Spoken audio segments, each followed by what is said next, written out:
Hello friends, मैं सोनम जैन। आप सभी देख रहे हैं एस जे सोनम चैनल पर आप सभी का स्वागत है। दोस्तों, आज की कहानी है साथी के घर में चोरी किसने की। कहानी शुरू करने से पहले कर दीजिए चैनल को सब्सक्राइब, क्योंकि जब भी मैं लेकर आऊँ नई नई कहानियाँ तो आप सभी को पता चल सके। और कहानी पसंद आने पर वीडियो को लाइक एंड शेयर जरूर किया कीजिएगा। इससे मुझे मिलती है नई नई कहानियाँ लिखने के लिए प्रेरणा। तो चलिए कहानी शुरू करते हैं। सुरेश जी आज बहुत खुश थे। आज उनकी बेटी मिनी की शादी उनके पास के गांव के दोस्त महेश जी के बेटे विपिन से तय हो गई। कुछ ही दिनों में मिनी की सगाई थी। सुरेश जी बहुत पैसे वाले थे, इसलिए वह अपनी बेटी की शादी में बहुत खर्च भी कर रहे थे। यह बात पूरा गांव जानता था। बेटी की सगाई की तैयारियां उन्होंने जोर शोर से शुरू कर दी। उनका साथ उनके छोटे भाई विक्रम भी दे रहे थे। विक्रम सुरेश जी के साथ ही व्यापार करते थे। सुरेश जी के एक बड़े भाई अभिषेक और थे, जो अपना हिस्सा लेकर शहर चले गए थे और वहीं पर नौकरी भी करने लगे थे। सुरेश जी अपनी बेटी की सगाई में कोई भी कमी नहीं रखना चाहते थे। उन्होंने अपने सभी परिचित मेहमान, दूर के रिश्तेदार और पूरे गांव को आमंत्रित किया था। गांव के आदमी आपस में बातें कर रहे थे, जब बेटी की सगाई में इतना खर्च कर रहे हैं तो शादी में कितना खर्च करेंगे। सच में बहुत पैसा है सुरेश जी के पास, तभी तो इतना खर्च कर रहे हैं। खर्च होगा तो लोगों के मन में तो आएगा ही, काश मेरे पास भी इतना पैसा होता। सगाई को अब 2 दिन ही बचे थे। रिश्तेदारों का आना शुरू हो गया। सुरेश जी की 2 बहनें थीं, वह भी अपने परिवार सहित आ चुकी थीं। और सुरेश जी के बड़े भाई जो शहर में नौकरी करते थे, वह भी अपनी पत्नी और अपने 2 बेटों के साथ आ चुके थे। सुरेश जी की पत्नी विमला जी के मायके से उनके भाई बहन भी आ चुके थे। सभी को इस सगाई का बेसब्री से इंतजार था। शायद पहली बार ऐसी सगाई देख रहे होंगे जिसमें इतना खर्च होने वाला था। सगाई का दिन आ गया और उनके सभी परिचित रिश्तेदार इस सगाई में आ चुके थे। सगाई में पैसा पानी की तरह खर्च किया गया था। सभी रिश्तेदार देखकर हैरान थे। घर के नौकर चाकर भी इतना खर्च देखकर आश्चर्य में पड़ चुके थे। सुरेश जी ने अपने समधियाने में सगाई में बहुत महंगे उपहार दिए थे। अब जाहिर सी बात है, जब इतना खर्च होगा तो आसपास के लोगों को परेशानी तो होगी ही और लोगों की बुरी नज़र भी लगेगी। अब इतना खर्च देखकर तो दूर के रिश्तेदार भी अपने हो जाते हैं। जो अपने पहचानते नहीं वह भी पहचानने लगते हैं। सुरेश जी की बेटी की सगाई तो खुशी से हो जाती है। दूसरे दिन दूर के कुछ रिश्तेदार तो चले भी जाते। शादी का मुहूर्त 6 महीने बाद का था, लेकिन फिर भी उनके कुछ खास रिश्तेदार रुक जाते।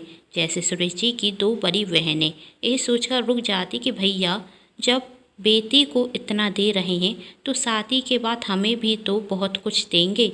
यदि हम रुके रहेंगे तो उन्हें अच्छा लगेगा और खुश होकर वह हमें कुछ ज़्यादा ही दे देंगे। इसलिए वह इस लालच में रुक जाती और कहती, भाभी अभी हम नहीं जाने वाले, आखिर हमारी प्यारी भतीजी की शादी है तो हम तो शादी के बाद ही जाएंगे। सुरेश जी के बड़े भाई अभिषेक जी की पत्नी कहती हैं, आपने क्या हिस्सा लिया, देखा नहीं आपके छोटे भाई आपकी भतीजी की शादी में कितना खर्च कर रहे हैं, और आप क्या हिस्सा लेकर शहर गए थे। आखिर क्या है शहर में हमारे पास, गांव में देखो उनके पास किसी भी चीज़ की कोई कमी नहीं है। मैं अब शहर नहीं जाने वाली, यहाँ पर ही कुछ दिन अच्छे से निकालेंगे। वैसे भी शहर जाकर क्या कर लेंगे, अब तो आपकी नौकरी भी नहीं रही। अभिषेक जी, यदि मेरी नौकरी नहीं रही तो उसकी कारण तुम ही हो। तुम ही ने तो कहा था कि हिसाब किताब में गड़बड़ी करते रहो, आखिर किसको क्या पता चलने वाला है। तुम्हारे शौक इतने थे कि हम उठा नहीं सके। तभी उनके दोनों बेटे कहते, मॉम हम इस गांव में नहीं रुकने वाले। अभिषेक जी की पत्नी उन्हें समझाती हैं, बेटा कुछ दिन की बात ही तो है, यहाँ पर रुककर अपने चाचा जी की सेवा करो, मेवा मिलेगा। वैसे भी उनका कोई बेटा तो है ही नहीं, 2 बेटियाँ हैं। कुछ ही दिनों में बड़ी बेटी की शादी होने वाली है और फिर दूसरी की भी शादी हो जाएगी।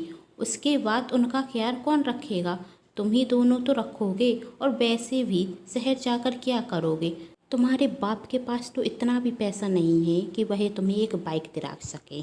इससे अच्छा यहाँ पर रुको, चाचा जी के कुछ दिन सेवा करो और फिर उनसे जो चाहो वही मांगना। और तुम्हें क्या लगता है मैं क्या शहर जाना नहीं चाहती, बस कुछ दिन गांव में रुकते हैं और फिर किसी बहाने कुछ पैसे हथिया कर शहर चले जाएंगे। और शहर में रहने के लिए पैसों की ज़रूरत तो पड़ेगी ही ना। और चाचा जी के पास इतना पैसा है तो वह अपनों की मदद तो करेंगे ही।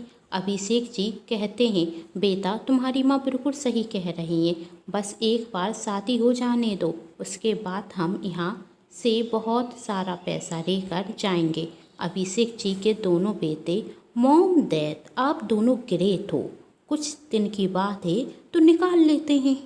गांव में सुरेश जी के छोटे भाई विक्रम की पत्नी कहती हैं, तुम अपने भाई को रोकते क्यों नहीं? आखिर जो व्यापार करते हो उसमें तुम्हारे भाई का ही हक नहीं है, हमारा भी हक है। और वह जो पैसा खर्च कर रहे हैं वह सब उनका नहीं, हमारा भी है। आप दोनों साथ में व्यापार करते हैं तो आप दोनों के पैसे रखे हुए हैं इस व्यापार में, और उससे जो इनकम होगी वह हमारी भी होगी। लेकिन आपके भाई तो पानी की तरह पैसे बहाते जा रहे हैं, पैसे बहाते जा रहे हैं। सगाई में इतना खर्च करने की क्या ज़रूरत थी? मैं पूछती हूँ, आखिर सगाई में इतना खर्च कौन करता है? यदि उन्होंने सगाई में इतना खर्च किया है तो शादी में तो कितना खर्च करेंगे यह तो भगवान ही जानते हैं। हमारे भी 2 बच्चे हैं, कर के दिन उन्हें भी पढ़ाना लिखाना है और उनकी शादी करनी है। ऐसा ना हो आपके बड़े भाई अपने ही दोनों बेटियों में हमारी पूरी जायदाद खर्च करते हैं, खुद तो बूढ़े हो चले हैं, लेकिन अभी हमारी तो ज़िंदगी बाकी है। हम अपनी ज़िंदगी क्या भीख मांगते हुए निकालेंगे? आपके बड़े भैया कितने समझदार थे जो पहले अपना हिस्सा लेकर यहाँ से जा चुके हैं, और एक आप हैं, जब मैं हिस्सा लेने की बात करती हूँ तो कहते हैं बड़े भैया से हिस्सा कौन मांगे। मैं आज कह देती हूँ अपने बड़े भाई को समझा लें कि शादी में ज़्यादा खर्च करने की ज़रूरत नहीं है, जितना खर्च उन्हें करना था वह कर चुके, इससे ज़्यादा खर्च करने की कोई भी ज़रूरत नहीं है।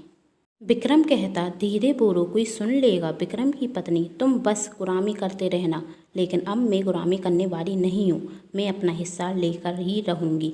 अब तुम मुझे यह बताओ, हिस्सा तुम मांगोगी या मैं मांगूँ?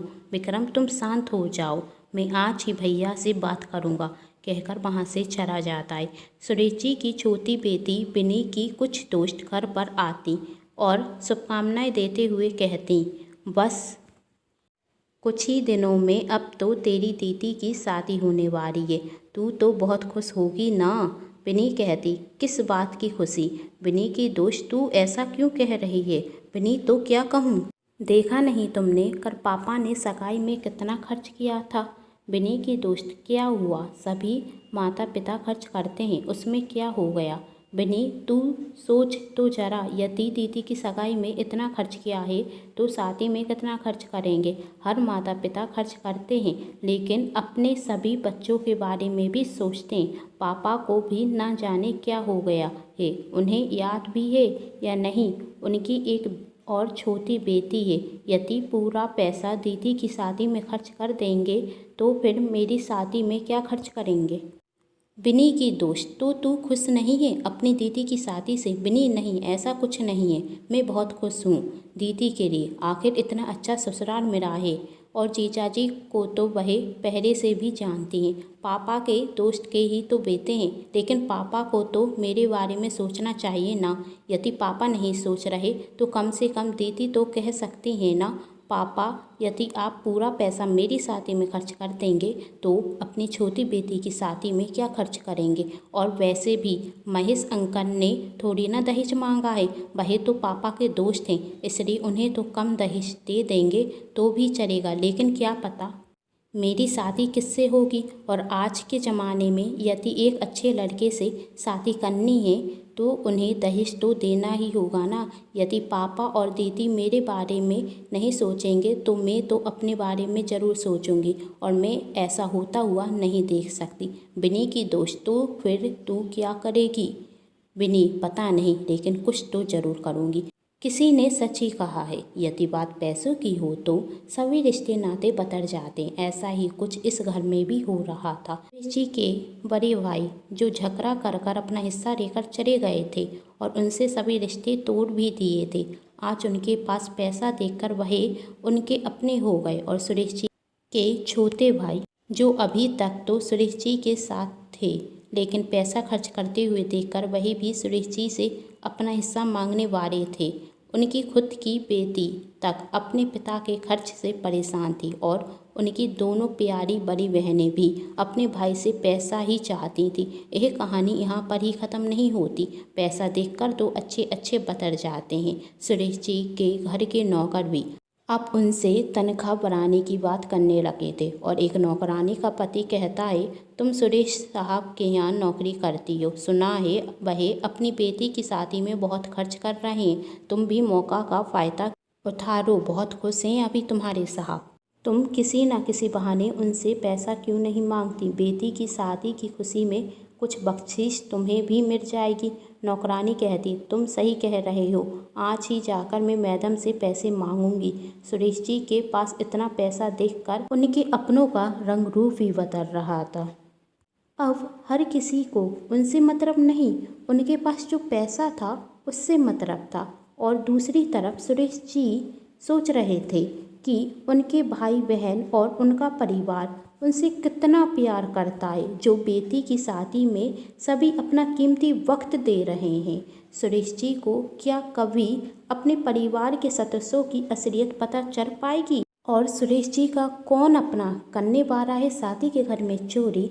जानने के लिए कहानी का अगला भाग जरूर देखें, जिसके लिए कर लीजिए मेरे चैनल को सब्सक्राइब, क्योंकि जब भी मैं लेकर आऊँ कहानी का नया पार्ट तो आप सभी को पता चल सके। कहानी पसंद आने पर चैनल को सब्सक्राइब, वीडियो को लाइक एंड शेयर करना बिल्कुल नहीं भूलिएगा।